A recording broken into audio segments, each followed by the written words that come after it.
It's simple. As you say, be brave. I am more brave than I am scared of any trouble that anybody could give me for breaking some stupid NDA. I think the truth is more powerful than any NDA. To stick up for the voice of the people.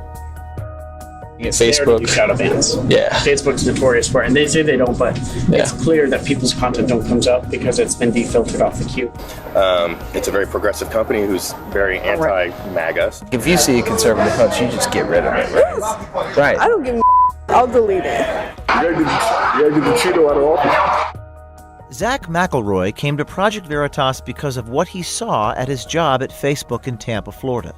He saw and filmed evidence of structural and cultural bias inside Facebook discriminating against Republicans and conservatives.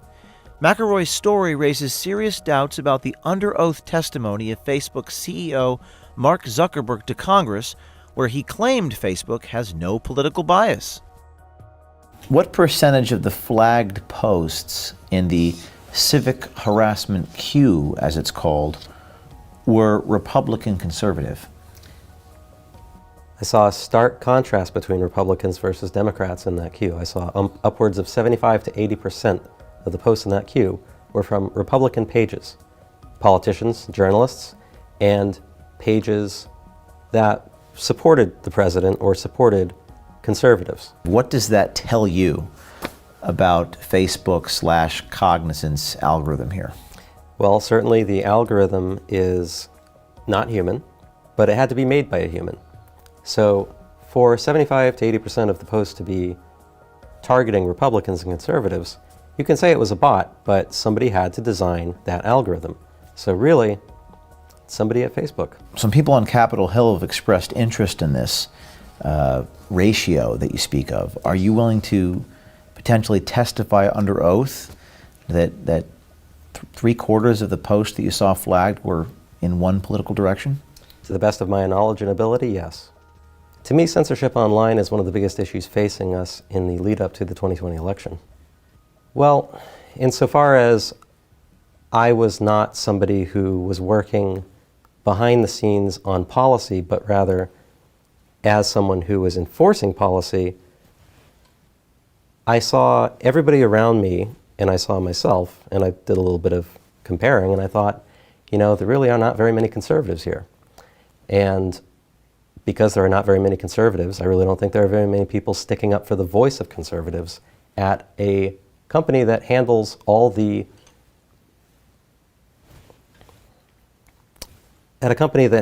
flow of conversations, basically a large portion of the discourse online. And we are essentially in charge of what gets said and what gets stifled. You mentioned the election, and can talk a little bit more about your concerns as it pertains to Facebook meddling or being involved in the 2020 election. Well, we know publicly, and as someone even before I started working there, we've seen plenty of statements from Mark Zuckerberg publicly about how they don't want to meddle in the election. They want to give everybody a free, a platform for everybody to speak freely. But we know that privately they have very different opinions, and we've seen that with the previous Facebook story that you guys published. And I had no doubt that what he said publicly is not what he means to do privately.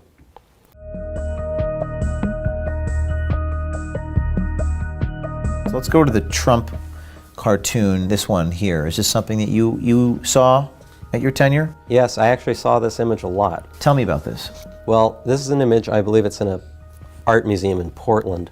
They put this up as a bit of a political statement, and Facebook actually reacted to this, at least internally. They gave us a memo saying that this would not violate for violence and incitement or anything else, really. And so we were told to leave this image up, as long as it didn't say, oh, I'm going to actually kill Donald Trump or something like that. So you just told us about this one where they allowed it to stay up. They think that this cartoon with Elmer Fudd has high severity violence and incitement, but this does not. How do you reconcile that as a Facebook cognizant insider? Well, frankly, I don't. There's no difference between the two. There's no logical reason why the determined reaction to those two posts would be different. They should be the same. This is was this something that you took a screenshot of? Yes, it is. Talk to me about what I'm looking at here with Don Lemon. This was a memo given to moderators in, looks like, November 2018. They made an exception for content around involving a thing that Don Lemon said on CNN around the time. It says CNN host Don Lemon recently said white men are, quote, the biggest terror threat in this country, unquote. This is implying that white men are terrorists and so would typically violate this dehumanizing speech, they call it. As this is a newsworthy event, Facebook's content policy team is allowing a narrow exception for this content on the platform. Why would they do that? Well, it's hard to say. They would like to say that this was newsworthy, but frankly, if they say that this is newsworthy, that means that they can say anything they want is newsworthy. Well, certainly there is obviously an intention on Facebook's part to have the back of people like CNN and hosts like Don Lemon. Also flagged in the queue were comments from unknown conservatives about Project Veritas videos. And in this case, it was a post regarding the Project Veritas ABC Epstein Amy Robach hot mic tape. Why did the algorithm flag this at all? I don't know why the algorithm would have flagged this. I don't know why any bot would have chosen to select Project Veritas's page on Instagram or Facebook to monitor, basically. Mm-hmm. And in this post, it appears to be a post featuring a comment made by Infidel, who is a verified Instagram political commentator, and the typical liberal, who's another Instagram verified commentator. And in this Infidel post, it reads, "Thankfully, there are honorable journalists like Project Veritas willing to hunt for and tell the truth. No matter what, the truth will prevail. Oh, and Epstein didn't kill himself." Yes. Why is this being flagged? Well, frankly, there's no reason that this should be flagged. Are these the only posts you saw flagged with Project Veritas, the Amy Robach tapes? I saw that one. I think I may have seen one other one that I believe I recorded. If I didn't, then I must be mistaken. But yes, I've seen Project Veritas in that queue. Will they flag us more after this expose comes out? I predict they will. Let me run something by you. You know that civic harassment queue that we've been in lately? Yeah, Is it just me, or is it like all Republicans in there? it's all Republicans. But a lot of it comes off of Trump's page specifically. Yeah, because I see like a Bernie post, and then I'll see like 5 Trump posts in a row. Yeah, it looks straight Republican related. Like, I love our president. Where are we getting this? Steve Grimmett is a content moderator for Facebook in Austin, Texas. It's a very progressive company who's very anti-MAGA. I know that Facebook does have a Trump rule where they still allow him on the platform, even though he says things that if anyone else said it. And that's the fortunate thing is, even if he does say something, if it gets repeated, we can at least get the average Joe. But it goes back to our discussion earlier. It's hard when you've got the top person in the country. That's his MO. But you know, Facebook's done a lot better job of at least policing the mimickers and the mockingbirds that come after Trump. I assume your coworkers were deleting a lot of Trump. Nobody likes Trump on the Facebook side. You don't leave any go, do you? Like, if you see a conservative post, you just get rid of it, right? Right. I don't give no I'll delete it. Good. And they'll get salty. It's mostly like, even if it's not, even if it's in policy, like, you're deleting that, right? Yeah, I don't give no It's like 1 week left. What are they gonna do? Like, right. Send me to OIP? I don't give a You told me that you just whack all the conservative posts and just gone, right? No, honestly, like every time, like half the time when I delete people for like pro-Trump, I'm like, you should be on a watch list, dude. Yeah. Seriously. Trump supporters like to throw around like Trump derangement syndrome as like, you know, liberals being crazy. I like to think of it as actually you're the one that has Trump rangers and joke, yeah, you're losing your goddamn mind as soon as, because they're just like, oh, Trump 2020, and it's like, that sounds a little more deranged to me when you end every argument than that. Like even like hashtag MAGA or hashtag MAGA 2020. It's political, it stays up. Yeah, but not for you. No. Oh no. Deleted. Yeah. So it's like delete any like positive Trump supporter stuff. But if it makes him look bad, We have to take it down, but I leave it up. you leave it up. So if you see something that's not supposed to be up, it's probably me. So you've deleted just hashtag MAGA? Yeah. Like the post gone? It's common sense. Who else is like you? Like in the office? Who else that proactively deletes? Well, I hang out with a lot of people because they'll come up to me and they'll be like, roast me, and then when I do, it's like, you set yourself up. But there's Marcella, I hang out a lot with her. There's like other Asian guys that I hang out there. Kevin, who's like the midget that I harass about his height. And then there's like Trug, Gabe, Cassie, Jen. Yeah, that's it. Oh, Dante, Skylar, Shania. Those are all like the resistors. The people that I hang out with. Yeah. And they all do the same thing as you, content moderator. How many of you are like take your own stance and say we're just deleting whatever all the Trump posts? There's only probably like 16 of us. And you guys you just delete everyone? Yeah. Yeah. So 16 in the morning. I don't believe in pushing the left agenda. Yeah, and that's what Facebook. How? By allowing a lot of stuff that are very far left to be still on the platform. Like, for example, like racial stuff. Okay. You could call me white trash based on me being white, but I can't. But if you say Asian trash, black trash, brown trash, we got to delete stuff like that. Right. So they're very, they'll allow certain things, but not for others where you would think something could be. And so that's just, one example. And they're very politically. It's like you could say anything you want except kill for someone on the right. Okay. But if it's someone on the left, then it's about their race. That's up in governmental things. You have to take that down for hate speech. Yeah, and then she has a MAGA hat on or something. I'll delete all Republicans. Yeah. You'll delete all of them. Yeah. I would so do that though. If someone wears a MAGA hat, I'm gonna delete it for terrorism. Yeah. You just have to go hard that day. It's just get into work early. Like I'm on a mission. Make up for the last year. I think probably. Oh really? But if they attack Bernie or something, maybe I'll take that. Yeah, I can take that. What type of if they attack? say Bernie is this and this, and he doesn't believe in that, and he's just this or whatever, I'll just take it down. It's think about the amount of impact that you could have if you remove those types of posts. Yeah.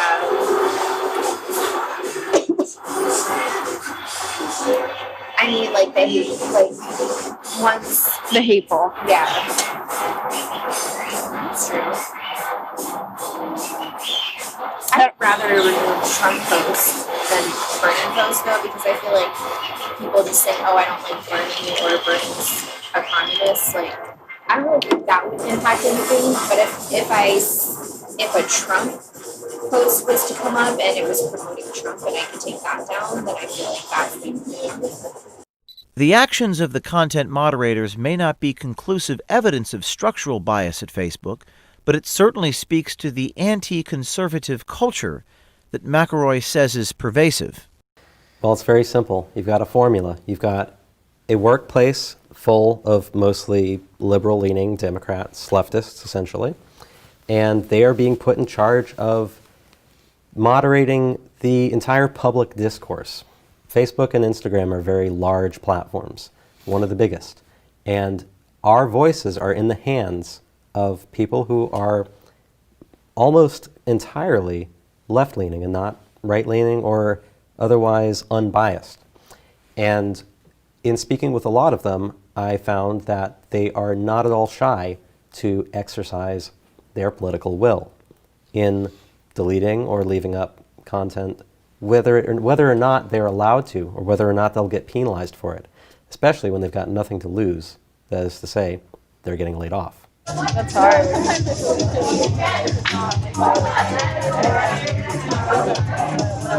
Yeah. What if I know? I come up with some good ass excuse sometimes where they like let me slide. No one cares. No one cares. They're just deleting everything they want. I know a lot of people, always going back to politics, but hey, fighting the good fight. I know a lot of people are taking down,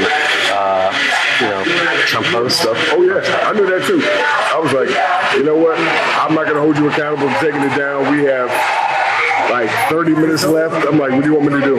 It's for the better. Yeah, hell yeah. You gotta get the Cheeto out of office. I'm thinking, delete like every Donald Trump post I see on the timeline. Oh, okay, I thought I was the only one. Why not? You think? Why not? See, this is a man thing. I thought I was the only one doing it, okay? You're doing it? I thought I was the only one doing it. But I'll be here. I just feel Spite. revenge for all the I mean, what you think? They gonna audit you? Who cares? Oh, who knows? I don't know, but I just feel like I'm doing something. The problem, I think, again, it's globally, they want part of them in this picture, in this global picture. Therefore, Christians are always, you can't believe how much Jesus stuff that has been attacked over and over and over again against Jesus or any type of Christianity. You could blaspheme Jesus as much as you want on Facebook. But if you go against somebody that's wearing one of those Islamic hats and thinking that they're going to blow themselves up, well, that's hate speech. But if there's anything over here in name of Christian, shares a Bible verse or just, says this, that may appear to go against homosexuality, well, that's hate speech. That's, this and that. That's not allowed. It's pretty clear that Facebook has a political agenda. And it's also clear that if you're not in line with that, you're less likely to be heard. Do you think if it was like a pro-Trump whistleblower that they would just protect him to the same level? No, right? I think they're very biased with who they protect. At a certain extent, like the bias. Like you've seen the Twitter shadow banning. So I wonder if you've seen anything at Facebook. Shadow bans. Yeah. Facebook's notorious for it, and they say they don't, but it's clear that people's content don't comes up because it's been defiltered off the queue. Yeah. Thanks. That's crazy. They're doing something, man. They're just trying to pretend like they're not. Yeah. Well, it's definitely being done. I don't know if there's any plans to make it more, to make it a true shadow ban. You post these things, nobody can see you're not banned, but nobody can see you.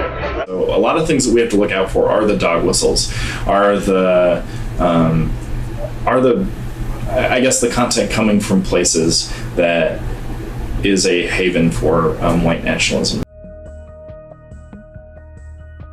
So there's an insider watching this program and looking at what you did and working inside of whatever company they're working. Maybe it's Google, maybe it's Facebook, maybe it's, CNN. What is your message to those people who have not yet made the decision to do what you've done? I would say you can do it too. I would say it's not as impossible as you think. McElroy signed non-disclosure agreements when he started and ended his employment at Facebook Cognizant. Are you afraid? I think the truth is more powerful than any NDA. Facebook needs to be transparent about their political bias, both institutional and cultural. If you're on the inside of a big tech company and see issues that need to be exposed, come to us. We will have your back. Be brave, do something.